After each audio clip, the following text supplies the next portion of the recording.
right, why don't we get started? Well, hi, everybody. Thank you for joining us for our info session today, which is about this grant program that we're launching for student groups. I am really excited to talk to you all about this today.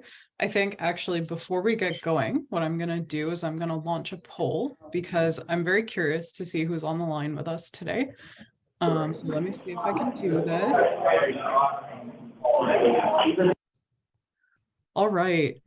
So I just want to get a sense of how many people are maybe watching with you. If there's a bunch of you on the line, please do just take a second and answer this little question here if you can all see it.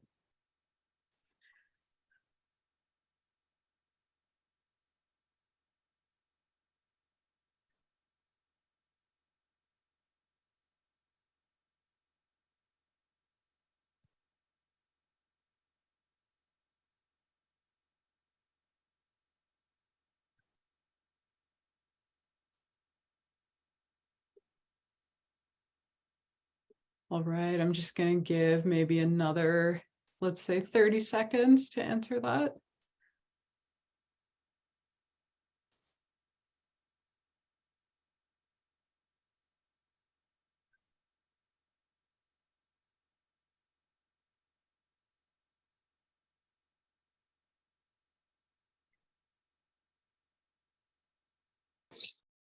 All right. I'm just already going to butt in, Nim, and say Go for it. Tell that we have a lot of chemistry students on the line because nobody has their camera on.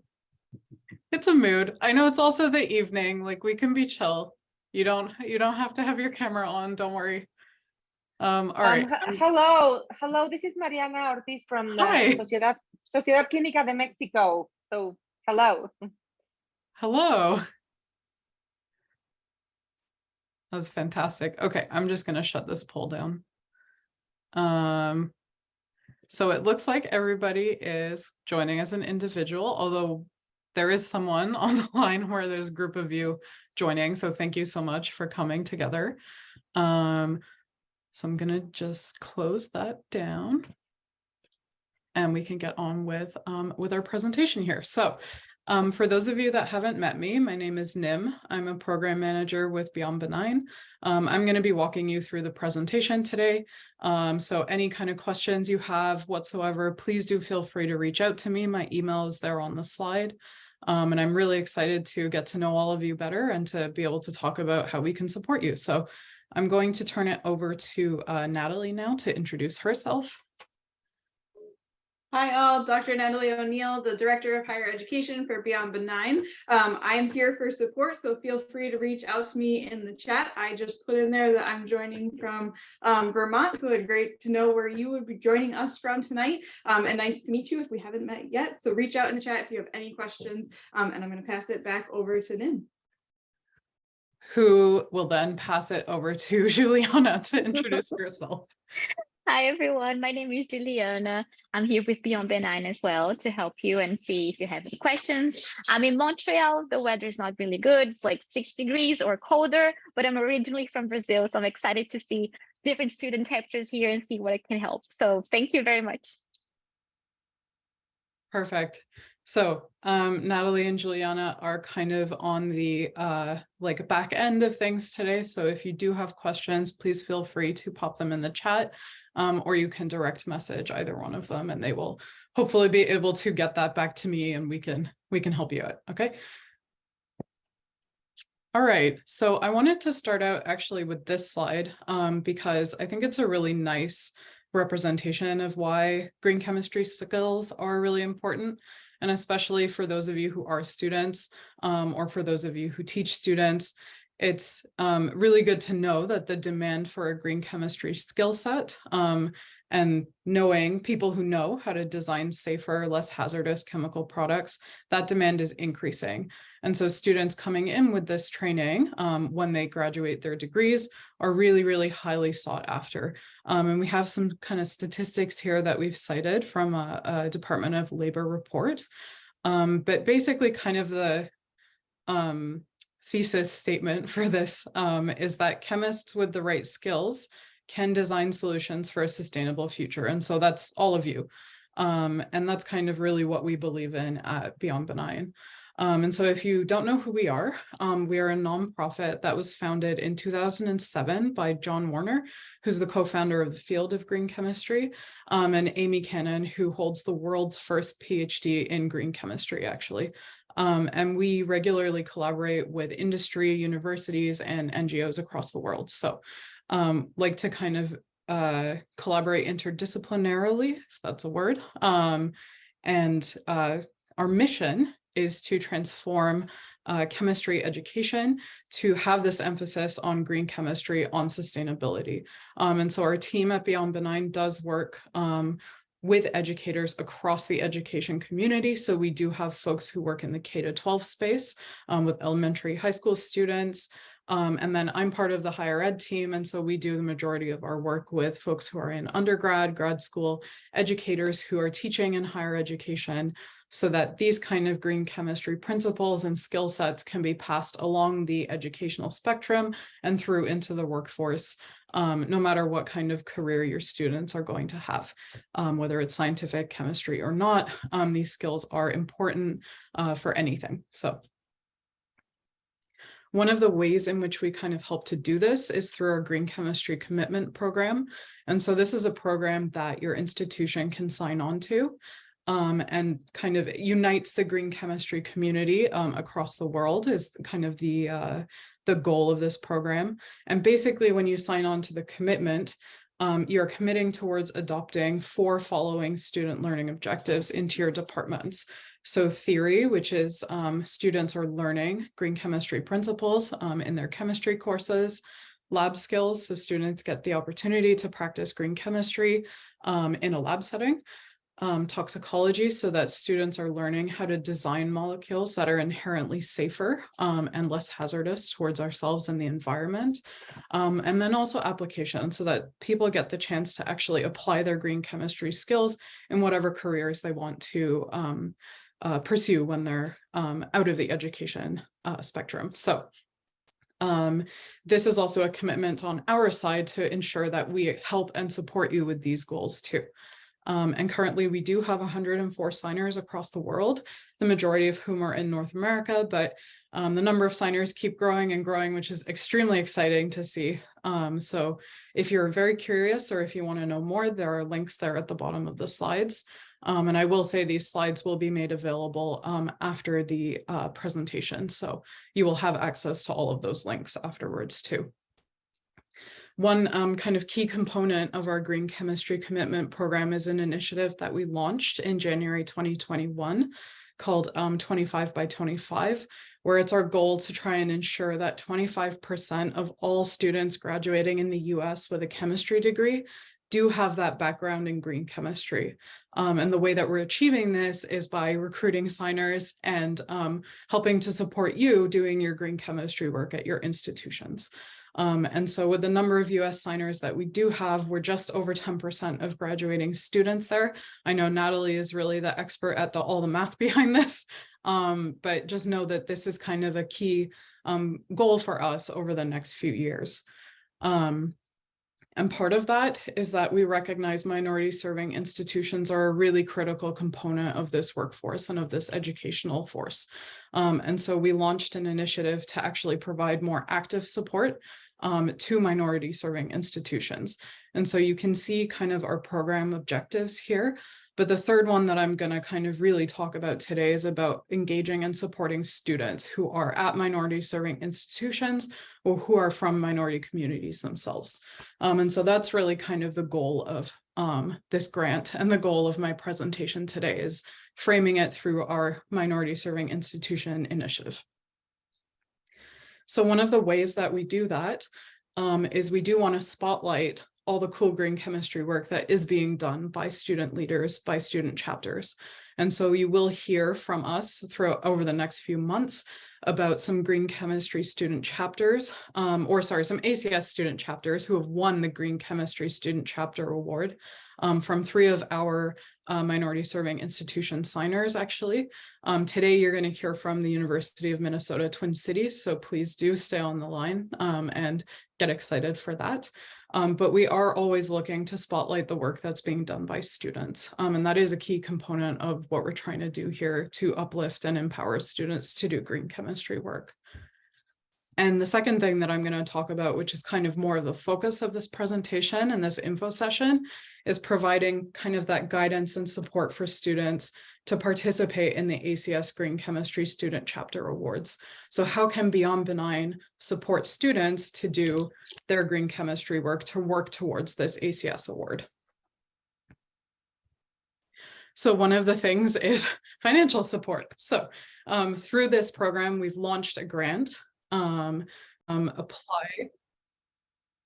Sorry, the recording there just cut out and then came back on. I just wanted to make sure it was, I think we're all good.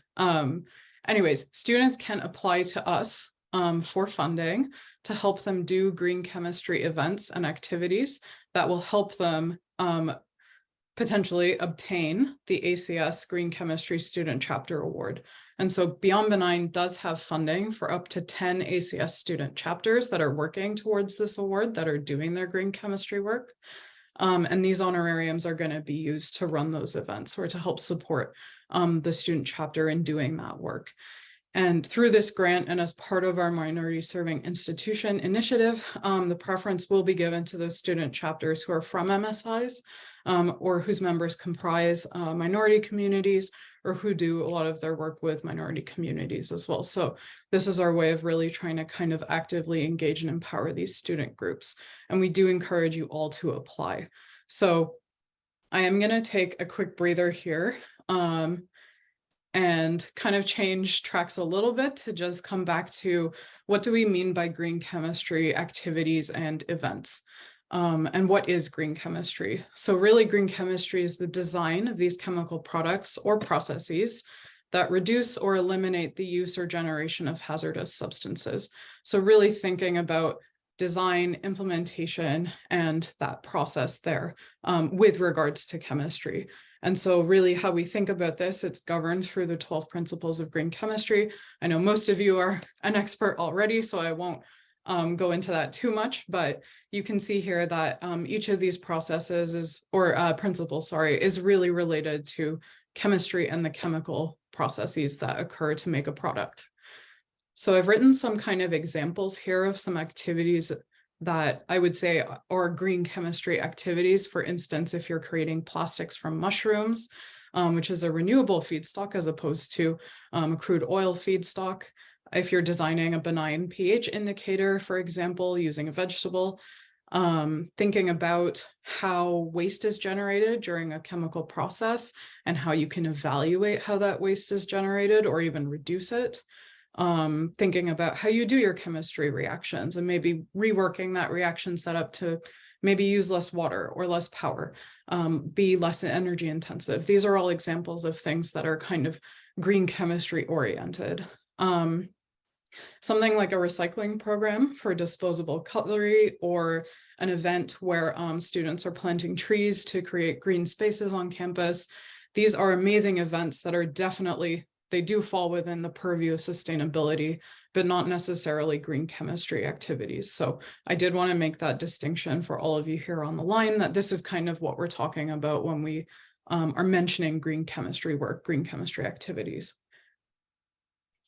So in terms of the ACS Green Chemistry Student Chapter Award, I know Dr. David LaVisca is here on the line with us today. So David, please feel free to fact check any of this, but this is information that I pulled from the ACS website that basically says that to make your ACS student chapter eligible for this Green Chemistry Student Chapter Award, you have to complete 3 or more green chemistry outreach or educational activities during the school year. And so this is what Beyond Benign's funding is really to support. So we know that as student groups, it does take resources, it takes money to be able to run these events. And so that's what we're really trying to help support you with. And this information will go into your annual report, chapter report at the end of the year. And I can see David has his hand up, so please do feel free to jump in here, David.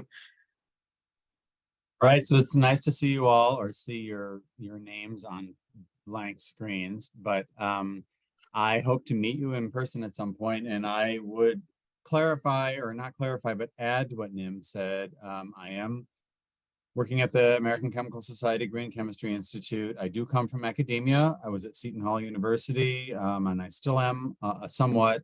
And so I've worked in academia for a long time, and I know what's involved in green chemistry. And I can tell you, I can give you some tips.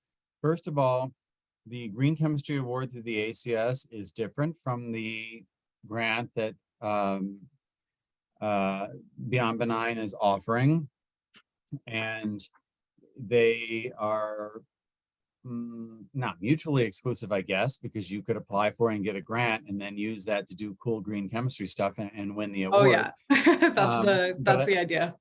But I can tell you that, so first of all, full disclosure, I'm new in my job. I've only been in the job about a month and a half, but I have already met with the folks who administer and run the student chapters, or at least liaise with the student chapters at the ACS. And I know from my own colleagues at the Green Chemistry Institute at the ACS that every year there are plentiful extra, more than we would like, let's say, student chapters who apply for the Green Chemistry Award who really have not done green chemistry, who don't either know what green chemistry is or are doing something somewhat orthogonal or parallel, like a recycling program or something like this. That is not green chemistry. So I strongly encourage you to, if you want to know more about green chemistry, contact Beyond Benign.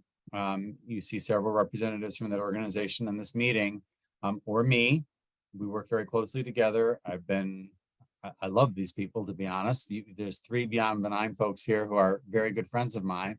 But we would be more than happy to help point you in the right direction, help educate you as to what green chemistry is. It's not complicated. It's just involves a little bit of understanding of how it's separate from other things that, as Nim rightly pointed out, are great from a sustainability standpoint, possibly, but are not representative of specifically what green chemistry is. And that's what the ACS is looking for in handing out these awards. So I just wanted to add that, Nim. So I'll shut up now. No, thank you, David. And I think that kind of really ties in nicely to everything that we're kind of trying to do here. And so you can see actually that this is a really collaborative effort, which is great. And, you know, we do also love the ACS GCI and love David. So please do know that, yes, we do communicate with each other.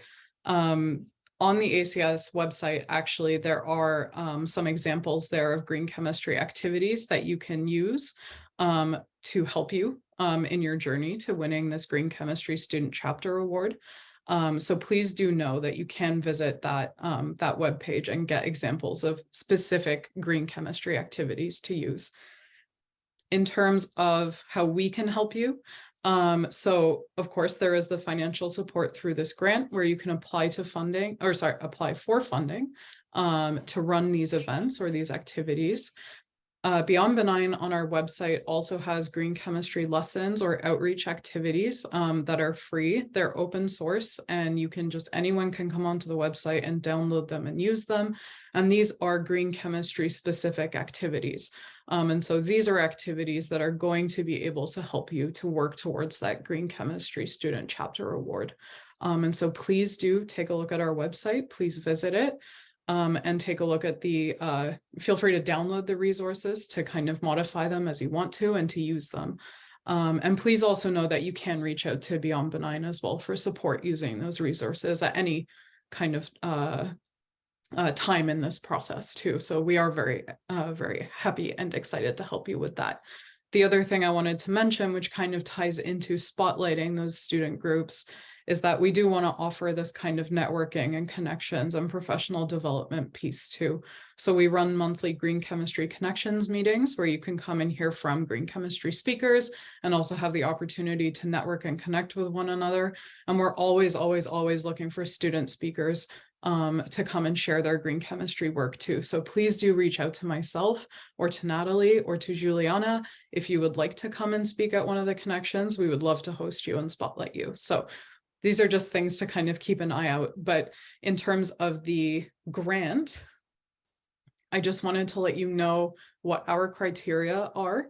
So once again, we have funding for up to 10 ACS student chapters.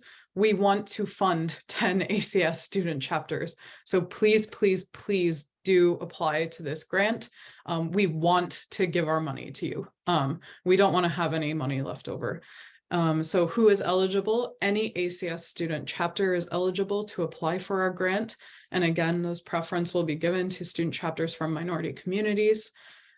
You do not have to be from a Beyond Benign Green Chemistry Commitment signing institution. So I did mention the Green Chemistry Commitment at the beginning of this presentation, but just know that if your institution is not a signer, that's totally fine. You're still eligible to apply for funding from us.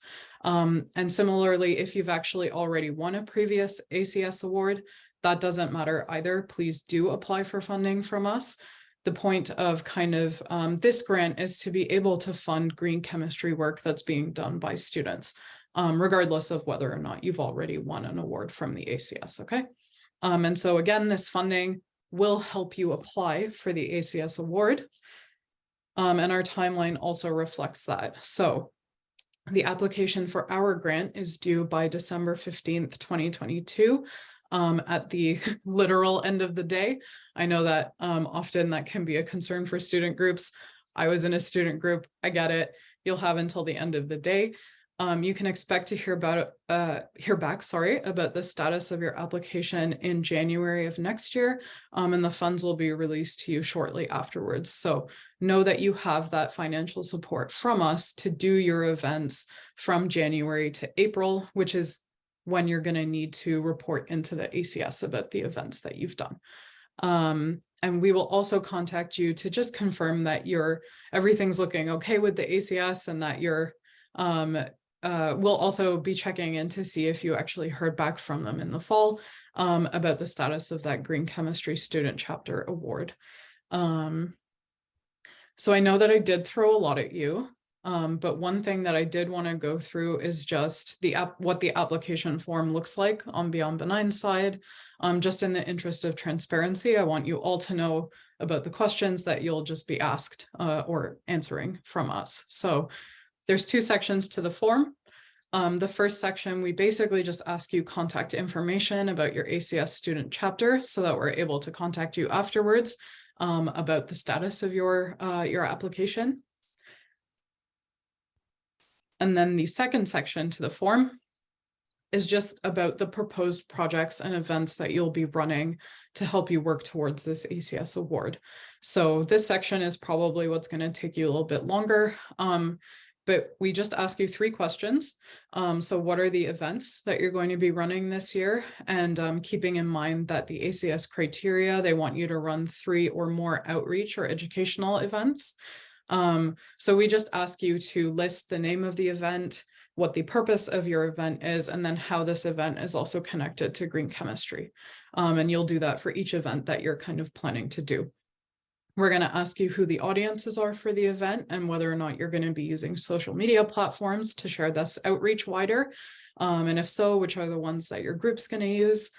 And then the last question we ask you is, if you do receive this funding from us, what will this funding enable your chapter to do that you couldn't do otherwise? So please know that, we're not asking you for a detailed budget breakdown or anything like that. We just want to know what this funding is going to go towards and what plans you kind of have for it. So that's all. Please do keep your answers concise. You don't have to write a lot. And in fact, we've kind of structured the form so that it's not labor intensive to fill out. We do want this to be as low barrier as possible for you to be able to apply for funding from us.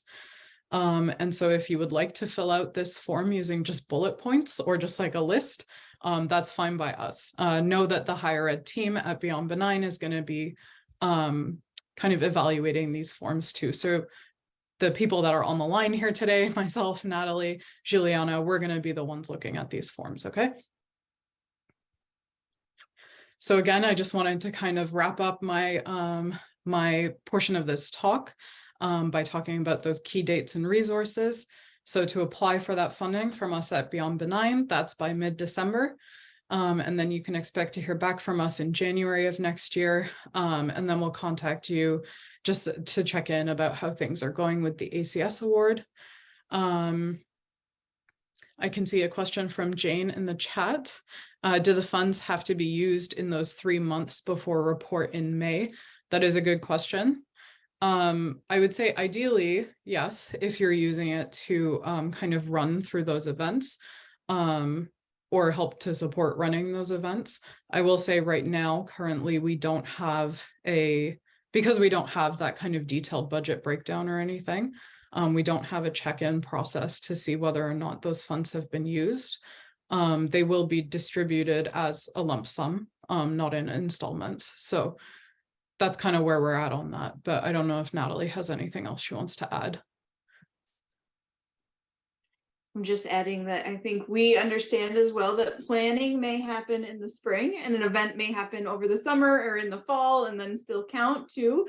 So it really is, I will say, our intention is just to support you in doing green chemistry events at any point in the future with these funds, and that this is a program that we hope will be running yearly for the future to come. So that we are just interested in funding and not worried about you spending it in that short amount of time. We know this year. We also understand that student groups may be getting back up and going after the pandemic too. So needing that little breathing room that's going on here. So no, in no way do we need you to spend that money in a short amount of time. It's yours to use on green chemistry activities in any way you see fit. Perfect, thank you. So on our side as well, we've just put some links here on the slide to the application form for us. We do have a little page on our website that also just all the information that's in the presentation today is on our website. So you can go there. I wanted to reiterate that the slides and the recording of this presentation will be made available afterwards. So please do know that you will also have access to that afterwards. We have some pages on our website about what green chemistry is, and then also those green chemistry activities that you can, of course, make use of. And then I've also linked to some relevant pages over here from the ACS. I will say at any point during this process, if you do have any questions, please do email me and reach out.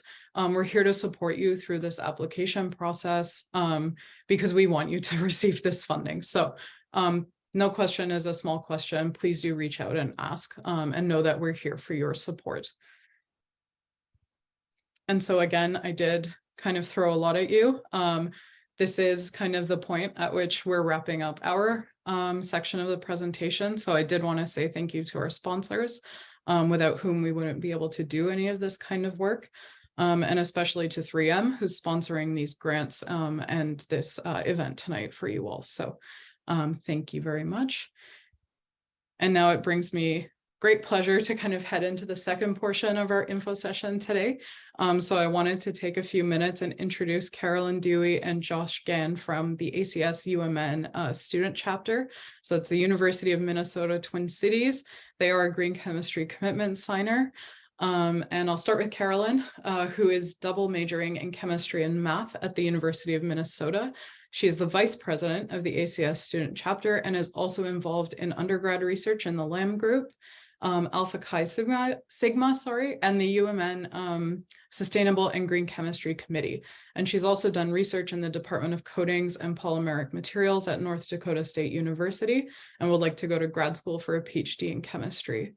And Josh is from Lansing, Illinois, and is majoring in chemistry in the College of Science and Engineering at the University of Minnesota. He's in the class of 2023 and is the current president of the ACS Student Chapter. He's been a member of the ACS since 2019, and his research interests include investigating the effects of smoking on peptide addicts and DNA damage. And his future plans are to attend grad school to pursue a degree in chemical biology and then to move into industry shortly afterwards. So please do join me in welcoming Carolyn and Josh. And I'm very excited to hear about their presentation. So I'm going to stop sharing my screen and turn it over to you. Hello, thanks for being here tonight. I'm going to share my screen with the presentation and we will get started.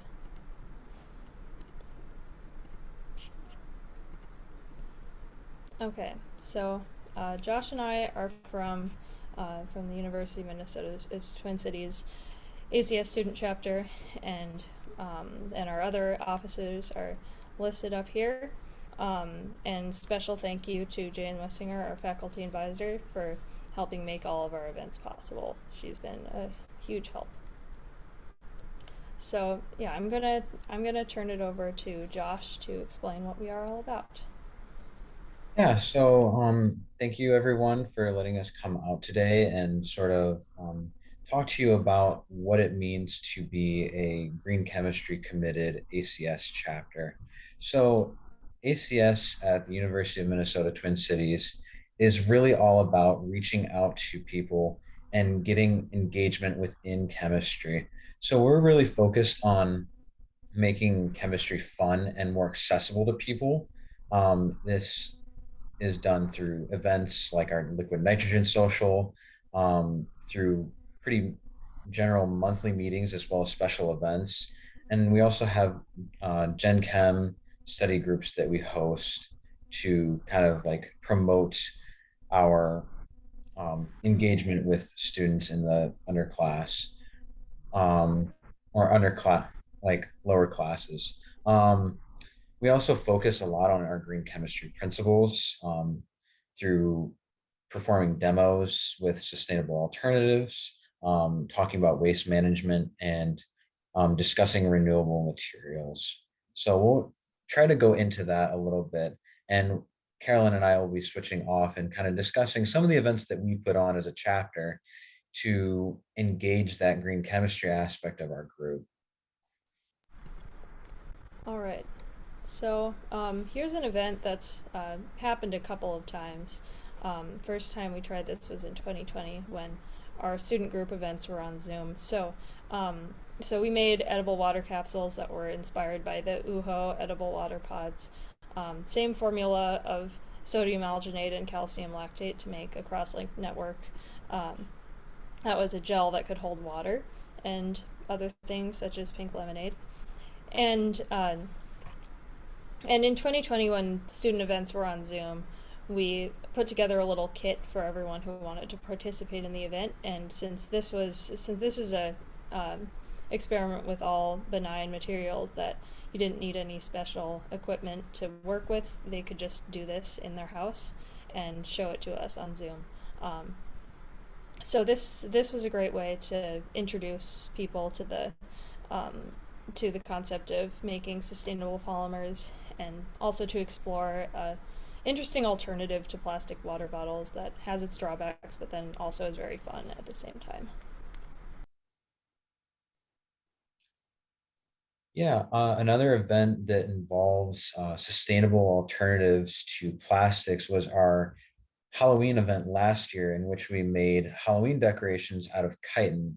And if you don't know what chitin is a polysaccharide that is found within arthropod and crustacean shells, and it makes up the exoskeleton. We were able to create these little molds in the shape of witch hats and jack-o'-lanterns and bats and all the other Halloween paraphernalia, by diluting a chitin powder in dilute acetic acid and then gently heating it to make a hydrogel, which when dried makes a hard plastic-like material that turned out to be a very fun, engaging event for people. You can see some of our participants on the side there.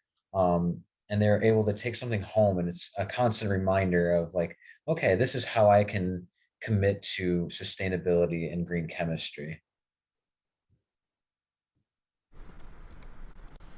Yeah, the next thing is something we've also done a couple of times.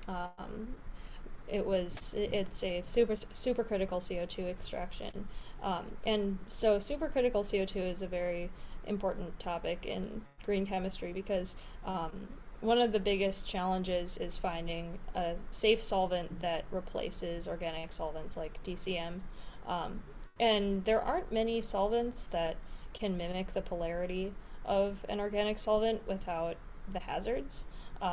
And although supercritical CO2 needs to be kept at a higher pressure, it also has it also has an excellent low polarity that mimics organic solvent properties. So it's been used for things like decaffeinating coffee beans and dry cleaning and in place of hazardous solvents. So we did this on a smaller scale. We used a centrifuge tube with dry ice to liquefy the CO2 under gentle heating in order to extract essential oils from things like lemon peels and rose petals. So the oil would collect in the bottom of the centrifuge tube, and this was a good way to show people a potentially industrially applicable process on a small and manageable scale.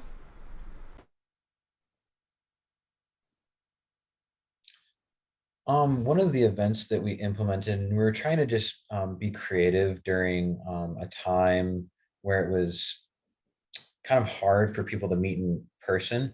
Um, this was an idea that we came up with to have a Simpsons watch party at Smith Hall. We watched an episode specifically geared towards the disposal of nuclear waste in Springfield, titled Two Cars in Every Garage and Three Eyes on Every Fish. We talked about how we see waste disposal within popular media. And we also discussed different natural disasters caused by manufacturing processes such as Love Canal, Chernobyl, um, 3 Mile Island, things like that. Um, and we kind of discussed the context of it, broke it down, talked about how we can mitigate these sort of things in the future and how we can be more preventative about our industry practices. Yeah, so lastly, our most recent event was just this past Monday. We did it for Halloween, and it was a murder mystery interactive type event. So we had this imaginary character who was murdered by one of 6 suspects, who we modeled after the 6 suspects in Clue, but with slightly altered names to be more chemistry-ish, like Professor Plumbum instead of Professor Plum, that sort of thing. And we used chemistry experiments in order to uncover evidence that would reveal who the murderer was. Like, for instance, the color of the pH indicator represented like the different colors that were not the suspect. And that's also an example of a green pH indicator that could replace less sustainable alternatives. And then we also had a very small elephant toothpaste reaction in a pumpkin with a yeast catalyst instead of the traditional potassium iodide for a safer alternative that we could actually do outside of a lab.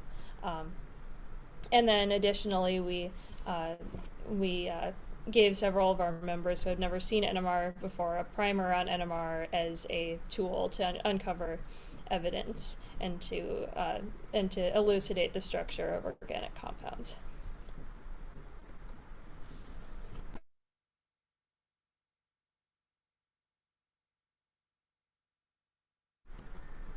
Josh, do you want to pick it up with the Sustainable and Green Chemistry Committee? Yeah, and so kind of to wrap things up here, Carolyn and I are both representatives of a committee that was just formed at the University of Minnesota, the Sustainable and Green Chemistry Committee. It comprises members of the undergraduates within chemistry and chemical engineering. We have graduate students, faculty members, staff that are all looking to incorporate green chemistry into the curricula, into safety within labs, whether that be research or teaching based, providing outreach education towards members of the university outside of chemistry as well as within chemistry, um, discussing health and environmental equity within the university and connection to other University of Minnesota initiatives that are geared towards making the university more sustainable and more environmentally friendly. So yeah, if you would like We'll provide the slides. You can find our website there. It's got a lot of good information about how you can implement green chemistry into your universities, as well as incorporate it into education as well. Yeah, and I wanted to actually show you the website really quick. So this was made by a couple of graduate students on the Sustainable and Green Chemistry Committee. So we have our 6 focus areas, and our first event was back in September. That is right here. So we had on September 30th we had an open house where we had 1 table for each of the 6 initiatives. Here's me and Josh at the outreach table, and a lot of people came. It was a super fun event. There was 1 table for safety in research, and there was also a diversity and inclusion table. Yeah, so a lot of people in and outside of chemistry came to our event and learned about our committee and our initiatives. So overall, it was a very successful event. We look forward to having more successful events like this in the future. Yeah, so yeah, thanks so much for listening to our presentation. It was our pleasure to present at this event, and I will turn it back over to Nimrat. Thank you so much. And will everyone please join me in thanking Carolyn and Josh? That was a truly fantastic presentation, and I love everything that you covered in it. And I know everyone else here really appreciates it too. So I did want to actually open up the floor for some Q&A for Carolyn and Josh, and then in a few minutes we can open up Q&A for just kind of the general grant process and general questions. But I did want to give Carolyn and Josh some time here, so please do just jump in if you have a question for them. You can raise your hand or pop in a question in the chat. Please do. Hi, Jonathan Breitzer from Fayetteville State University. We're an HBCU in North Carolina. And wow, I mean, I was just amazed by what your group is doing, and I'm really excited that that this actually works as far as the supercriticals, or the liquid CO2 as a solvent. So yeah, that's just to be able to see that as something else. Do you guys take a supercritical, or you just kind of liquefy it? We just kind of liquefy it. As you said, I don't think our centrifuge tube can make it to 5.11 ATM, but it does make it to a high enough pressure under light heating so that the liquid CO2 can flow down and collect the essential oils. And so we don't really need it to go supercritical for this process, even though on a larger scale it might be more useful to go supercritical. Okay, thank you. Yeah, and I see the note that this is already published. Great.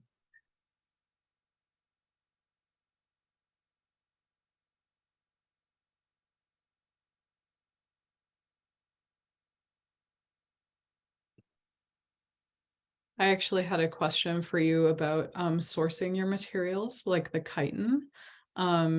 Is that like, where do you normally just get that from for these activities? Josh, you want to answer this one next? I believe that our chitin is commercially available. We haven't had to buy it in quite a while, since this is another activity that we've had to repeat. But if I can look it up, the chitin powder is pretty readily The available. chitin's from our Aldrich. It's from Aldrich, okay, yeah. Yeah, the chitin powder is just commercially available. Although I'm sure there are procedures out there for making it from the raw material, but that's not what we wanted to focus on for this event. Yeah, we wanted to focus on the end application. Excellent, thank you. Jane, I know you have your hand up. Please go for it.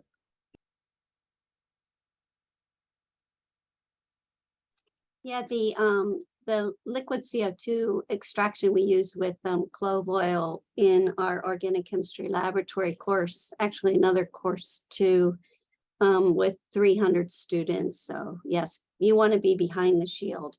But it was published first by Jim Hutchinson of Oregon, and then there's a JChem Ed publication that uses it to extract like oil from like clothes cleaning.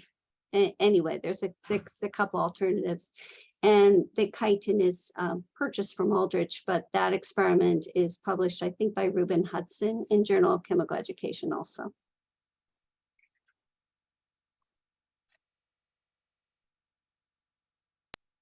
Yeah, I will say that that experiment is really good if you want to get like a synesthetic application for it, because extracting limonene or eugenol, they both have really amazing smells afterwards. So that's always a fun thing to have. And you can like almost feel the chemistry with it too. That's another tip I would add for anyone who's trying to incorporate green chemistry events. You get a lot more membership when you have demos that people can interact with.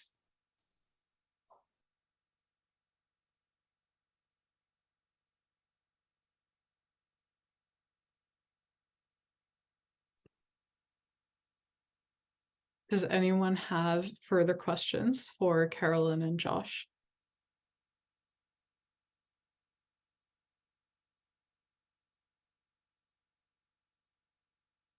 All right, please join me in thanking them for coming and for giving such a great talk.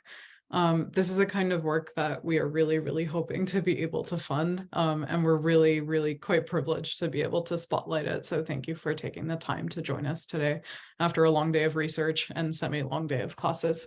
Thank you very much.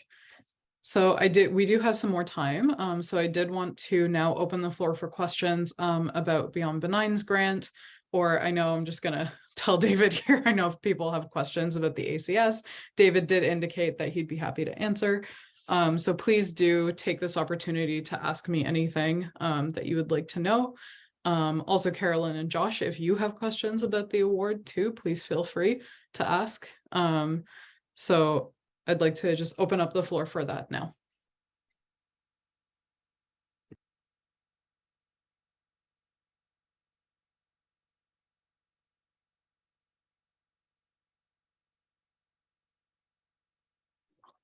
I'm going to jump in because there was a question in the chat earlier that I addressed, but just to say it again, we really just want to support any of the green chemistry activities that are happening. So whether that's outreach to K through 12 in your local area, if that's within your university, that's great. To the chemistry students, that's wonderful. To a bigger community within your campus, that's awesome too. Really just about spreading awareness of green chemistry and how people can apply it in the application that works for them. So just to reiterate that, we really want to support you in doing this. So please do reach out with any questions that you have as you look at the grant process, and do please share this opportunity with other student chapters. The more applications we get, the bigger we can say this demand is in need of support. So please do apply.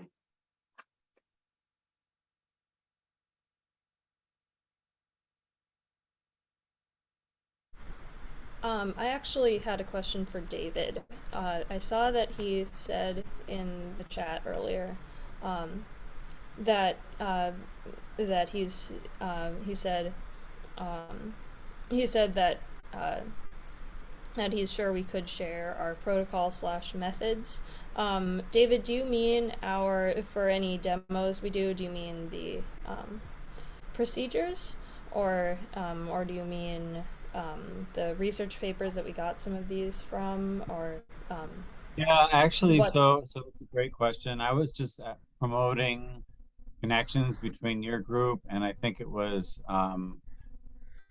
Jonathan. Yeah, so I don't know Jonathan's specific position. Jonathan, maybe you want to introduce yourself, but I was just trying to promote connections. Yeah, just as a chemistry professor at Fayetteville State. Okay, yeah, I didn't want to be disrespectful. So, that's right. Yeah, you know, I was just trying to promote connections between, because, you know, I think most of the students who are listening, certainly the professors also, but the students, including yourselves, Joshua and Carolyn, there's a big difference, right, between a published journal article and then what you actually do. There's always differences. I think this is one of the barriers to propagating green chemistry and really all innovation in teaching, student chapters, outreach, all of the above, which is that there is a difference between what's on page and what you actually do and what you actually understand. So I think it's valuable always when one student talks to another student, or one student group talks to another student group, or one professor talks to another professor, or any combination of these things, because you know, I teach lab courses. I've taught a lot of green chemistry, and I can work on putting details into the procedures and pointing out things, but it's never the same as actually doing it, working with it. So Carolyn, to answer your question, I was hoping, you know, not hoping, I don't know you. So I guess I was just proposing to Professor Breitzer that you might be able to share resources, whatever those resources are, right? I mean, I think there's always, there's the written page, but there's also personal insight. And I think there's great value in student groups communicating between each other as well. That's really what I was going for. Absolutely. We're between the pandemic and a huge bunch of our most active students graduating all at once. We're just have to kind of build from scratch now. So I just put my email in the chat.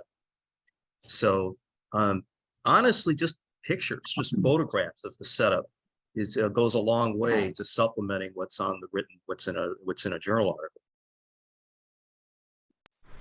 Yeah, if you could give me, if your ACS chapter has any interest in taking inspiration from what we have to offer, you can always give us their contact information if they have any questions for us, or if they want us to give them any resources, if they're in need of new procedures or new ideas. Or even just encouragement. Yeah, we can certainly do that too.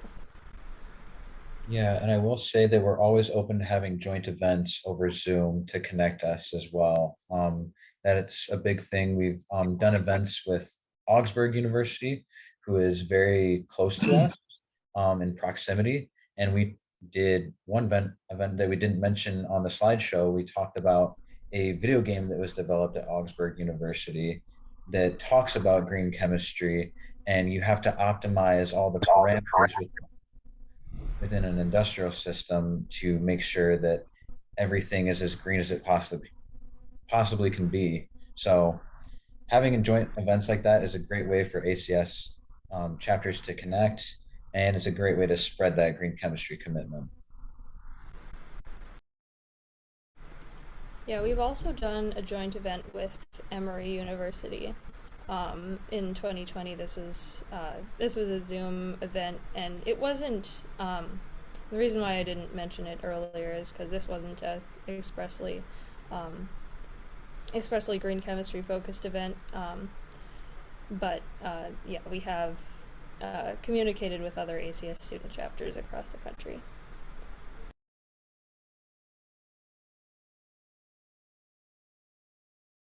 Nim, if I can just say one more thing, is that okay on that? So for the other students who are here, or student chapter advisors who are here, I would point out a couple of things. First of all, I think not every student group has student leaders who are perhaps as eloquent and experienced as Carolyn and Joshua obviously are.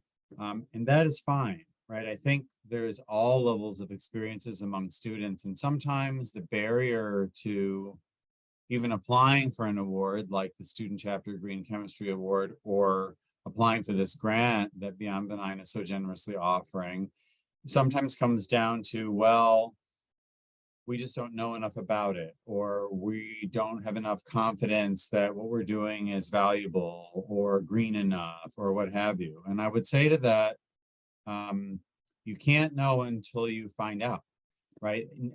Everybody is ignorant in everything until we learn about things. And we expect that. We expect people to have to ask questions and to learn about protocols and procedures. And one of the most wonderful things about green chemistry is actually the way it encourages each individual practitioner to think about chemistry and all of its permutations and all of the variables and all of actually what's going on. I actually think it's a much more in-depth way of thinking about chemistry and chemistry experiments. And that may seem a little scary at first, but it really is very satisfying. And I think there's so much you can learn in a very short time period that before you know it, you'll feel like you already know a lot. So if you're in that boat and you feel like you don't know anything, or you want to try something, but you don't really know what would be green, or you don't know if it would be green enough, simply ask, right? You see some amazing students here. I'm sure they've had, knowing who their student chapter advisor is, I know they've had amazing leadership, but they're clearly exceptional students also, but they might have been exceptional their whole lives, but they certainly weren't exceptional green chemists their whole lives. It takes time to learn things and to get immersed in the language of green chemistry. So please don't let that be a barrier. Ask questions and be curious and join the community, and you will see how quickly you learn and how very satisfying it can be, and how it will lead you to have additional thoughts about things. So that's just, I just wanted to say that, because I think a lot of people are afraid and they think it's complicated, or they don't know what it is or whatever. And it's just a matter of asking a few specific questions and digging in and getting started. And definitely also to just add on to that, we are asking you these questions in the grant application form about the types of green chemistry events that you're planning to run. But if you have questions about that, or you want to discuss whether or not you think it's green enough or things like that, you can always reach out to Beyond Benign, and we can have a back and forth about that too. So please do also know that we are a resource to help you with this. And that it's not like you have to come to us with everything already like really detailed, planned out or anything. We are here for you to try and help answer your questions too, or maybe to kind of help make these connections to like what's happening tonight. So please do know that you can reach out to us for that as well. And to kind of like reiterate what David said, yes, be curious, and definitely, if you have questions, like we are here for you. Which, speaking of which, do we have any further questions? It was a brilliant segue there.